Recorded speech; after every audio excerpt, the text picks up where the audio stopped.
Tell her the truth. Listen, in human relations, kindness and lies are worth 1,000 truths. I wasn't actively saying, bring me the most dramatic, dark tale imaginable, but I was reading everything. At the point where this came along, you know, I'd come off a string of comedies and was actually looking to stop and straight tour. Read the script. I think I was probably about 20 pages into it, and I felt like that old cliche of like I was calling my agent before I even finished it. I said, if you know they believe in me for this role, and you know, where can I meet and talk with Matthew Lutwild, the director. I immediately sat with him and had an understanding of what he wanted, and also being a fan of kind of the ensemble interweaving storylines. It felt like, all right, this is a group effort. No greater space for me to work in.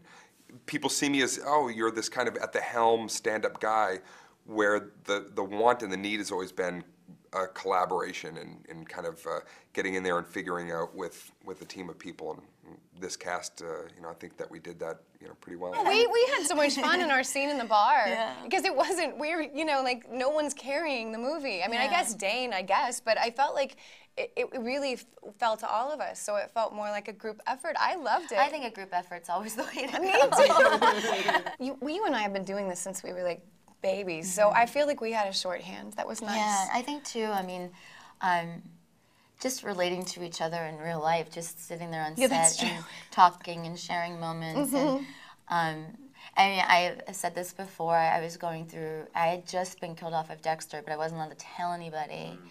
And there was something about Elizabeth where I shared it with her, and then she shared it with me. I'd been killed off 6 months before for Lost, so it was a good timing. And I was still kind of struggling with like, how do I handle it? And she just gave me some of the best advice, and I think that kind of immediately created a friendship bond. There's a trust, which was good.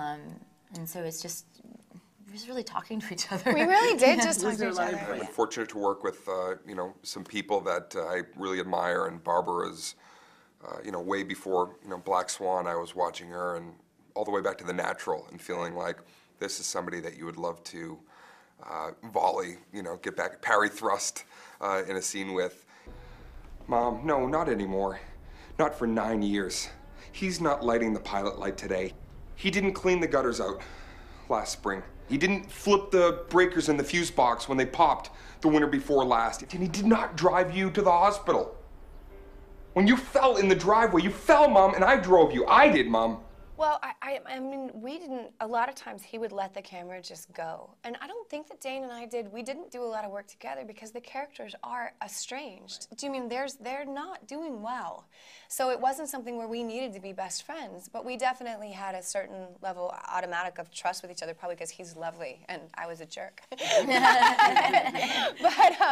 I was amazed at how we would do something or wait, and we were allowed to be given that. And then he kept saying, take more time, please. I mean, after, you know, Matthew, after 5 years of doing television, someone telling me to take more time. I was like, I had totally forgotten. I was like, more? I mean, it felt like Christmas. It was really scary, that's true. Well, he's very honest. I mean, he doesn't honest. like, you know, I love a director that's just brutally honest, because then you have that trust. When they start just telling you you're fantastic, and you know inside that you're like, No, he was incredibly honest and hilarious.